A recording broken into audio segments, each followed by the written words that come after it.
Hi friends, அஸ்ஸலாமு அலைக்கும். இங்கே பாருங்கள், நம்மகிட்ட இன்றைக்கி சிக்கன் குழம்பு, அப்புறமேட்டு மாம்பழம், புதினா சட்னி, அப்புறம் மிளகு கறி எல்லாம் செஞ்சுருக்கேன் பாருங்கள். மிளகு கறி இப்போலாம் சூப்பராக இருக்கும் பாருங்கள், கருவேப்பிலெல்லாம் போட்டு.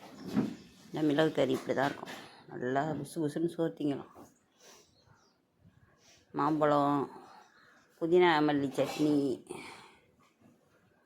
அதான் துவையல் சொல்லுவோம்ல, அதான் சூப்பராக இருக்குங்க. இது சோத்தில் போட்டு பிசைஞ்சு சாப்பிட்டா அவ்வளோ டேஸ்ட்டாக இருக்கும், ரொம்பட்டு ருசியாக இருக்கும்.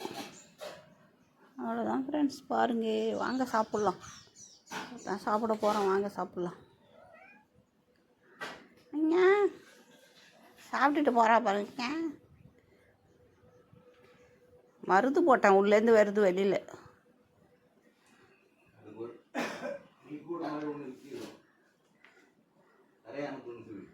அதான் ஃப்ரெண்ட்ஸ், அது சும்மா ஒரு கட்டை மாரி பூசி விடுங்க, கதவாச்சும் நிற்கணும்ல. அதான்